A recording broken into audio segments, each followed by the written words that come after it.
Hi, I'm Rabbi Hammer, and this is Simply Mental Health. At the end of this video, I remind you to please subscribe below. In addition, feel free to send me your questions, and I certainly will try to address them accordingly, as I always try to do consistently. Today, I want to deal with the following issue. You know, I always typically deal with something called breaking stigmas. If you look at my website, little promo, rabbihammer.com, all of it is or revolves around the motif and the issue, the areas of breaking stigmas. Breaking stigmas within the Israeli Defense Forces, breaking stigmas within Israeli society, and certainly dealing with breaking stigmas within mental health and mental awareness. And the question that we really have to ask ourselves, and I think it begs itself, is what is stigma? Where exactly did it originate from? And most importantly, perhaps, what can we do about stigmas within society? When I share with you where exactly the word stigma originates from, I think you'll find it rather disturbing, because it actually was a Latin term, and it referred to almost what we would call a branding. Much like a person brands an animal, there was a time when people or things were prodded with sharp objects, and they were branded, demonstrating that this was an object, or even worse, a person that is unwanted, different, strange, bad, at least in their image. Certainly did not fall into the confines of what they, in their society in those days, would define as normal within their social stratosphere. And therefore they would stigmatize, literally brand a person that they were strange. It was only during the 20th century that Dr. 𝐒𝐨𝐿𝐼, who is considered one of the forefront leaders of the sociological world, died in 1982, he explained that stigma can refer to a person's social standing as well, or lack of it thereof. And I quote you verbatim. He says, stigma is a powerfully negative social label that radically changes a person's social identity and self-concept. In other words, it affects a person's self-worth, a person's self-image, the inability for that person to conform, or at least to be perceived that they cannot conform into society, as it were. Hence, the concept of stigma within the social world as we know it. Well, why exactly does the stigma rather exist? Where does it come from? How exactly does it evolve? One of the main stays that causes stigma is what we would call ignorance, the lack of education.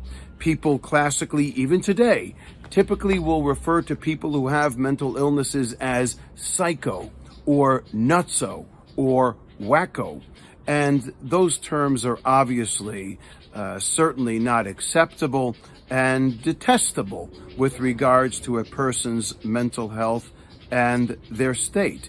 And therefore, these terms are still thrown around in society, and they become very dangerous because they demonstrate, or at least they express, that a person who is suffering from a mental illness is incompetent, or that they are completely undesirable, as opposed to using the term that they are not well, they're unwell, or they're ill, or they are suffering or dealing with challenges as we know it. Typical stigmas also demonstrate a lack of experience. Many people lack the experience of dealing with mental illnesses, thank God. And because of that, they tend to stigmatize as well. So there are many people who classically will tell someone who's suffering from depression or anxiety, why don't you just snap out of it? Or why can't you just be happy? What's the problem? Well, to quote a friend of mine who suffers from deep depression, he once was asked, someone once said to him, why don't you just snap out of it? Why don't you just be happy with what you have?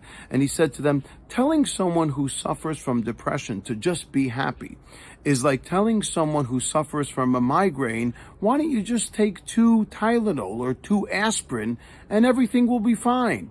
Anyone who suffered from a migraine knows that that's not true. The migraine persists and continues to exist and to fester at a person with great pain. Well, the same thing is with regards to someone who suffers from a mental challenge, a mental illness. It's not simple, and a person just can't get rid of that mental illness, just like a person who suffers from a physical illness cannot rid themselves of it necessarily without proper treatment. The same thing is true with our mental capacity. And so these stigmas continue to exist within our society, and they clearly are a problem. In addition, there also is the media portrayal of people who suffer from mental challenges. They tend to refer to people as psycho, or they give off or they exhume this image that people who suffer from mental illnesses are dangerous menaces to society. And this too is a problem, particularly a problem because research certainly demonstrates that people who suffer from mental illnesses are more likely to harm themselves than they are to harm someone else. So the greatest danger that they pose is not to others, but rather to themselves. And these stigmas continue to exist within society, and this lack of understanding, this lack of knowledge, this ignorance, the portrayals that we're seeing within or around our social media continue to demonstrate to us and to give us a very bad image of those who suffer from mental illness or deal with mental health issues. And so the effects of stigma, as you can imagine, are as follows. Number one, they affect a person's self-esteem.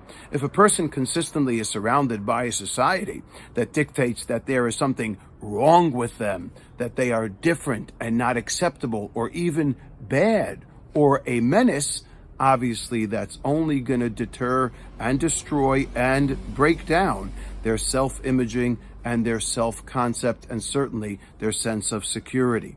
The second is that it can actually result in poorer treatment that is given to people who suffer from mental illness.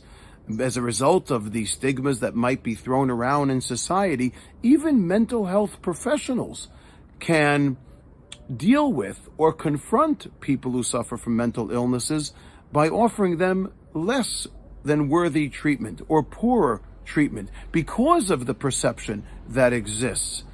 And that obviously can cause great danger to a person's physical health as well as to their mental health as well. And therefore, it's very important that these stigmas be removed and that we understand that when a person is dealing with, or when someone is dealing with caring for someone who's struggling from or with mental health, it's just like caring with someone or dealing with someone who suffers from a physical ailment as well. And finally, of course, consequently, if there is this lower self-esteem, this lower self-security, if there's poorer care as a result of what's being thrown around and espoused around us, then obviously the person who's suffering from that mental illness will grow even deeper into that mental illness because the care is just not there and because they realize that around them there is not enough support. So what can we do to change this stigma or stigmatized society that we might be surrounded by? The three things are as follows. First, we have to learn. Learning is educating. The more that we educate people, the more that we teach them, the more that we discuss things, the more that we engage in dialogue, the more people become knowledgeable and realize that those stigmas are not true at all. And that our yachas, our rapport, our relationship that we have with the people around us who suffer from mental illnesses have to be different. One of the things that I point out is, with regards to Gila, is that she would self-medicate. She was suffering from depression, a deep depression, and she would turn to self-medicating.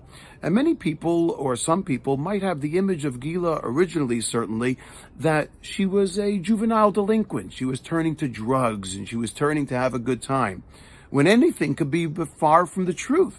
That's not what was happening. Gila was suffering from depression, and her only way in dealing with that depression, she didn't know or was not prepared to explore a healthy way to deal with it, and therefore she turned to self-medicating. But it was because she was in great pain, not because she was looking to have a great time and to cause problems. If anything, as I said before, she caused more problems to herself than the people around her. The second thing is we have to disseminate. Disseminate means the ability to portray, the ability to reveal, the ability to tell a story. Tell your story. If you're a person who went through a mental challenge, tell it over to people. Don't be afraid. Don't be embarrassed. Share it with them. Stories resonate with people. People appreciate a personal touch to what's going on. And they say, wow, this is someone that I know. This is someone that I could relate to. And now I understand what they went through. I myself give over lectures, which I call Gila's Way. And I base it predominantly on the story of what happened to Gila, the challenges that she might have gone through and experienced. And therefore, the more that we disseminate that story, the less stigma will exist. And finally, the ability to defend. Yes, if a person's out there and you hear someone say something which is volatile, something which is vile with regards to mental health and mental illness, defend it. Tell them they're wrong. Tell them they shouldn't speak that way. They wouldn't speak that way about someone who has cancer. Why would they speak that way about someone who's suffering from a mental illness?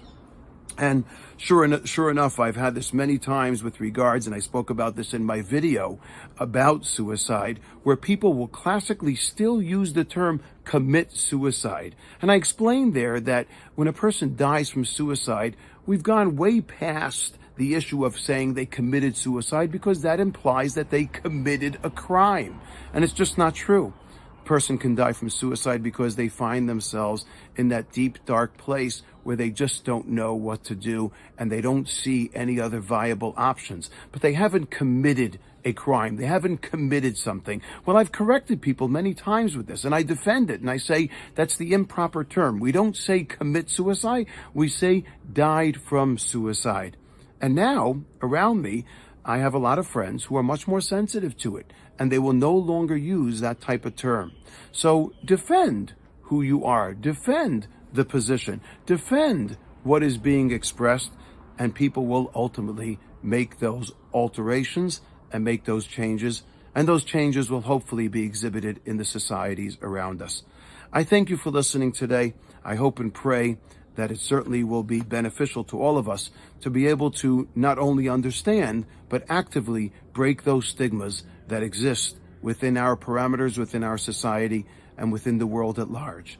I wish all of you a healthy and wonderful day, and when we only know good things. Thank you for listening. I remind you once again, please subscribe below, and I look forward to hearing from you.